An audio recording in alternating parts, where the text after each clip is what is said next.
Hi guys. So आजचा आपला topic काय आहे? MBBS BDSचा तिसरा राऊंड हा लागलेला आहे. तर आजच्या व्हिडिओमध्ये आपण काय डिस्कस करणार आहोत? MBBS प्रायव्हेट म्हणजे सेमी गव्हर्नमेंटचा कॅटेगरी वाईज कट ऑफ काय आलेला आहे मुलांचा आणि मुलींचा आजच्या व्हिडिओमध्ये आपण डिस्कस करणार आहोत. यानंतर पुढची प्रोसेस काय आहे, तिसऱ्या राऊंड नंतर MBBS BDSच्या विद्यार्थ्यांना काय करायचं आहे हे देखील मी तुम्हाला थोडक्यात सांगणार आहे. आणि शेवटचं स्टे वॅकन्सीसाठी कोणते विद्यार्थी इलिजिबल राहतील, कोणते विद्यार्थी काउन्सिलिंगच्या बाहेर पडतील आणि कट ऑफ काय राहू शकतो स्टे वॅकन्सीमध्ये, सीट्स किती राहू शकतात MBBS गव्हर्नमेंट प्रायव्हेट BDS साठी, हे सर्व ओव्हरऑल डिस्कस करणार आहोत. लक्षात समजलं. आणि BMS प्रायव्हेट आणि गव्हर्नमेंट कट ऑफ वरती आहे ना जास्त प्रमाणात फरक पडणार आहे. रिझन काय आहे ते देखील मी तुम्हाला सांगेल. लक्षात. आता आपण स्टेप बाय स्टेप सुरू करू. ओके. सो गाइस, आजचा आपला टॉपिक काय आहे? MBBS प्रायव्हेट थर्ड राऊंडचा कट ऑफ हा लागलेला आहे. आता आपण काय पाहणार आहोत? MBBS प्रायव्हेट तिसऱ्या राऊंडचा कट ऑफ पाहणार आहोत. मुलांचा आणि मुलींसाठी काय आलेला आहे. यानंतर नाव नेक्स्ट प्रोसेस काय आहे पुढे आपण ते देखील पाहू. यानंतर स्टे वॅकन्सी राऊंडसाठी कोणते विद्यार्थी इलिजिबल आहेत MBBS BDS या कोर्ससाठी. लक्षात समजलं. आता आपण स्टेप बाय स्टेप सुरू करू. ओके. सो गाइस, पहिल्यांदा पहा MBBS BDS थर्ड राऊंडचा शेड्यूल काय आहे. ओके. सो ऍडमिशन डेट काय आहेत? 31/10/2025 ते 4/11/2025 5:30 वाजेपर्यंत विद्यार्थ्यांना ऍडमिशन करायचे आहे. ज्या विद्यार्थ्यांना कॉलेज अपग्रेड झाला असेल किंवा नव्यानं भेटला असेल, MBBS असेल किंवा BDS असेल. ओके. यानंतर if MBBS BDS first and second round college allotted, जर विद्यार्थ्याला पहिल्या किंवा दुसऱ्या राऊंडला कॉलेज भेटलं, ओके, आणि त्यात विद्यार्थ्यांना थर्ड राऊंडला कॉलेज अपग्रेड झालं, तर त्या विद्यार्थ्यांना जुन्या कॉलेजमध्ये म्हणजे ज्या कॉलेजमध्ये तुम्हाला ऍडमिशन घेतलं होतं पहिल्या किंवा दुसऱ्या राऊंडला, MBBS असेल किंवा BDS असेल, ते तुम्हाला ऍडमिशन कॅन्सल करायचं आहे. त्या ठिकाणी कॅन्सलेशन फॉर्म फिल करायचा आहे आणि डॉक्युमेंट्स कलेक्ट करून जे नवीन कॉलेज भेटलेलं आहे त्या ठिकाणी तुम्हाला ऍडमिशन हे कन्फर्म करायचं आहे. लक्षात समजलं. यानंतर पुढचं आहे इफ नो कॉलेज अपग्रेड, जर तुम्हाला कॉलेज अपग्रेड झालं नाही आणि त्या ठिकाणी तुम्हाला नो चेंज आला असेल तर तुम्हाला आहे ना कॉलेजला कॉल करायचा आहे आणि त्यांना विचारायचं आहे की सर कॉलेज कधीपासून सुरू होत आहे आणि त्या ठिकाणी तुम्हाला कॉलेज जॉईन करायचं आहे. डेट विचारून घ्या. लक्षात समजलं. हा होता शेड्यूल आणि काही इम्पॉर्टंट टॉपिक्स. ओके. यानंतर पुढचा आहे MBBS प्रायव्हेट म्हणजे सेमी गव्हर्नमेंट थर्ड राऊंडचा कट ऑफ काय आलेला आहे category wise male and female, मुलांचा आणि मुलींचा आपण कट ऑफ पाहणार आहोत. ओके. MBBS प्रायव्हेट म्हणजे सेमी गव्हर्नमेंटचा. ओके. सो गाइस, या ठिकाणी पहा ओपन साठी मुलांचा कट ऑफ 474 आलेला आहे आणि मुलींचा 475 एवढा आलेला आहे.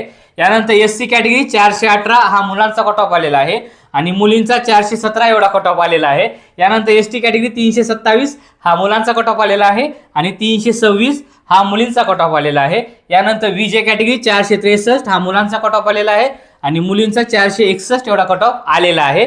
यानंतर NT1 437 हा मुलांचा कट ऑफ आलेला आहे आणि मुलींचा 436 एवढा कट ऑफ आलेला आहे. यानंतर NT2 473 हा मुलांचा कट ऑफ आलेला आहे आणि मुलींचा 474 एवढा कट ऑफ आलेला आहे.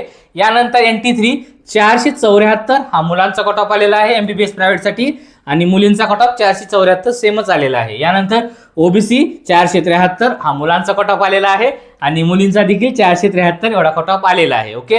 यानंतर SCBC 473 हा मुलांसाठी कट ऑफ आलेला आहे. यानंतर मुलींचा 472 या स्कोरवरती कॉलेज अलॉट झालेला आहे. यानंतर EWS 474 या स्कोरवरती विद्यार्थ्याला कॉलेज अलॉट झालेला आहे आणि मुलींसाठी 474 या स्कोरवरती कॉलेज भेटलेला आहे. लक्षात. आता आपण काय पाहिलेलं आहे MBBS प्रायव्हेट म्हणजेच सेमी गव्हर्नमेंटचा तिसऱ्या राऊंडचा कॅटेगरी वाईज कट ऑफ काय आलेला आहे मुलांचा आणि मुलींचा आपण ते पाहिलेलं आहे. गाईज, पुढच्या राऊंडला जागा ऍड झालेल्या आहेत MBBS साठी, तर तुम्हाला एक्सपेक्टेड कट ऑफ मध्ये मी सांगेल किती जागा उरलेल्या आहेत MBBS प्रायव्हेट साठी, तुमचे चान्सेस आहेत का, तुम्हाला वेट करायचे का, हे सर्व तुम्हाला नेक्स्ट व्हिडिओमध्ये मी क्लिअर करेल. ओके. सो गाईज, यानंतर नोट आहे पहा, मोस्टली सगळ्यात जास्त जे लास्टला कॉलेज अलॉट झालेलं आहे ते आहे SSPM सिंधुदुर्ग. ते आहे SSPM सिंधुदुर्गचं कॉलेज भेटलेलं आहे MBBS प्रायव्हेट म्हणजेच सेमी गव्हर्नमेंटसाठी. ओके. यानंतर मॉर्निंगचा कट ऑफ मी तुम्हाला मॉर्निंगचा कट ऑफ शेअर केला होता, तो होता सक्कुबाईचा नवीन कॉलेज आलं होतं ना त्या कॉलेजचा कट ऑफ होता आपला सक्कुबाईचा मेडिकल कॉलेजचा. पण SSPMचा कट ऑफ हा सर्वात खाली आलेला आहे तर हा ॲक्युरेट कट ऑफ आहे, तो देखील होता, पण तो एकाच कॉलेजचा होता, सक्कूबाई मेडिकल कॉलेजचा. लक्षात समजलं, आपण कट ऑफ डिस्कस केलेला आहे. ओके, यानंतर मेन टॉपिक आहे MBBS BDS स्टे वॅकन्सीला कोणते विद्यार्थी पॉसिबल आहेत, म्हणजे इलिजिबल आहेत, कोणते विद्यार्थी काउन्सिलिंग करू शकतात, ते पॉसिबिलिटी त्यांची आहे. लक्षात, आता आपण ते पाहू. ओके, सो काय या ठिकाणी पहा, नॉट अलॉटेड कॉलेज, पहिल्या किंवा दुसऱ्या किंवा तिसऱ्या राऊंडला MBBS किंवा BDS कोणत्याच विद्यार्थ्याला कॉलेज भेटलं नाहीये, तिसऱ्या राऊंडमध्ये 3 राऊंडपर्यंत MBBS किंवा BDS कॉलेज त्या विद्यार्थ्यांना भेटलं नाहीये, असे सर्व विद्यार्थी स्टे वॅकन्सीला इलिजिबल आहेत. सर्व विद्यार्थी, ज्या विद्यार्थ्यांना पहिल्या 3 राऊंडमध्ये कुठलंही कॉलेज भेटलं नाहीये. ओके, लक्षात. यानंतर पहा, if third round register only, आता समजा काही विद्यार्थ्यांनी तिसऱ्या राऊंडसाठी रजिस्ट्रेशन केलेले आहे, 267 विद्यार्थ्यांनी. ओके, तर त्या विद्यार्थ्यांना MBBS किंवा BDS कॉलेज भेटलं नाही, त्यांनी तिसऱ्या राऊंडला रजिस्ट्रेशन केले पण त्यांना कॉलेज भेटलं नाही तिसऱ्या राऊंडला, तर असे विद्यार्थी देखील इलिजिबल आहेत. ओके, आणि एक या ठिकाणी लिहिलं नाहीये, ज्या विद्यार्थ्यांना पहिल्या राऊंडला कॉलेज भेटलं होतं MBBS किंवा BDS आणि त्यांनी फ्री एक्झिट घेतली होती आणि त्यांना सेकंड आणि तिसऱ्या राऊंडला कॉलेज भेटलं नाही, असे विद्यार्थी देखील इलिजिबल आहेत स्टे वॅकन्सी राऊंडसाठी. ओके, आणि यानंतर शेवटचा आहे first 3 round colleges allotted student, ज्या पहिल्या 3 राऊंडमध्ये विद्यार्थ्यांना कॉलेज भेटलेलं आहे, पहिल्या किंवा दुसऱ्या किंवा तिसऱ्या कोणत्याही राऊंडमध्ये विद्यार्थ्याला कॉलेज अलॉट झालेलं आहे, असे विद्यार्थी काउन्सिलिंग संपली त्यांची, ते ग्रुप ए मधून बाहेर गेले. BDS भेटला असेल आणि तुम्ही BMS साठी प्रयत्न करत असताल तर तुम्ही BMS BHMS साठी इलिजिबल आहात.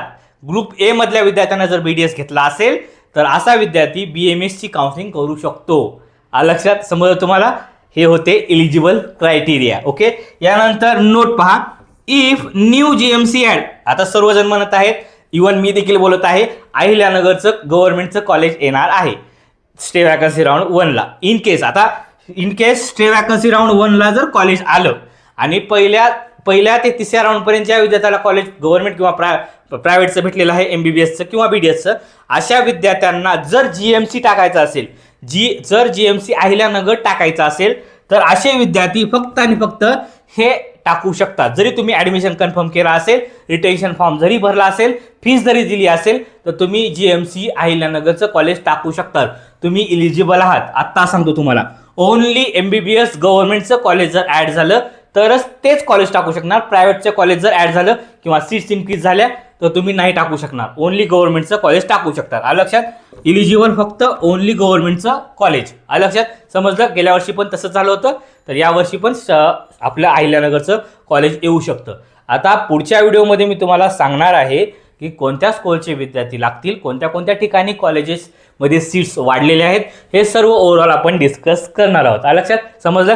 यामध्ये जर तुम्हाला काही विचारायचं असेल, काही क्युरी वगैरे असेल, तर मी माझा खाली नंबर दिलेला आहे, तुम्ही मेसेज किंवा कॉल करून माझ्यासोबत डिस्कस करू शकता. इन केस जर आणखीन काही विचारायचं असेल कमेंटमध्ये विचारा, कमेंटमध्ये तुम्हाला सर्व आन्सर दिले जात आहेत. ओके, आणि जर तुम्हाला बोलायचंच असेल, कॉल लागत नसेल किंवा उचलण्यात येत नसेल, तर गाईज तुम्ही व्हॉट्सअपवरती मेसेज करा मला, सर कॉल करा किंवा कॉल उचला, मला बोलायचं आहे, तर तुमचा कॉल उचलण्यात येईल, नाही तर कॉल करण्यात येईल. लक्षात. तर काय अडचण वगैरे असेल मला कॉल करा. Bye guys.